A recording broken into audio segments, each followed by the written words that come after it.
మరిన్ని రాష్ట్ర వార్తలు సంక్షిప్తంగా వేగంగా చూద్దాం. ప్రకాశం జిల్లా జె పంగులూరు మండలం కొండమూరులో మంత్రి గొడ్డిపాటి, జిల్లా కలెక్టర్ రాజాబాబు పర్యటించి పలు అభివృద్ధి పనులను ప్రారంభించారు. అనంతరం కొండమూరు హైస్కూల్లో మోర్ ఫౌండేషన్ సమకూర్చిన 100 ఉచిత సైకిళ్లను విద్యార్థులకు పంపిణీ చేశారు. టీడీపీ సీనియర్ నేత యనమల రామకృష్ణుని సీఎం చంద్రబాబు ఫోన్లో పరామర్శించారు. ఆయన ఆరోగ్య పరిస్థితిని అడిగి తెలుసుకున్నారు. త్వరగా కోలుకోవాలని ఆకాంక్షించారు. యనమల గుండెకు ఇటీవల వైద్యులు స్టంట్ వేశారు. ఏలూరు జిల్లా నూజివీడు మండలం యలమదల గ్రామంలో పర్యటించిన మంత్రి కొలుసు పార్థసారథి 1,04,00,000 వ్యయంతో చేపట్టిన పలు అభివృద్ధి పనులకు శ్రీకారం చుట్టారు.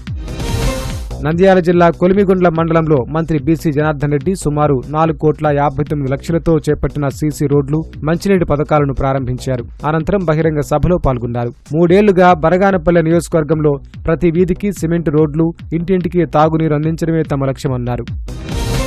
మైనర్లు వాహనాలు నడపడంపై అనంతపురం జిల్లా తాడిపత్రిలో పోలీసులు ప్రత్యేక డ్రైవ్ నిర్వహించారు. వాహనాలు నడుపుతూ పట్టుబడిన మైనర్లకు వారి తల్లిదండ్రులను పిలిపించి కౌన్సిలింగ్ ఇచ్చారు. మైనర్లు మళ్లీ వాహనాలు నడిపితే తల్లిదండ్రులపై కేసులు నమోదు చేస్తామని హెచ్చరించారు.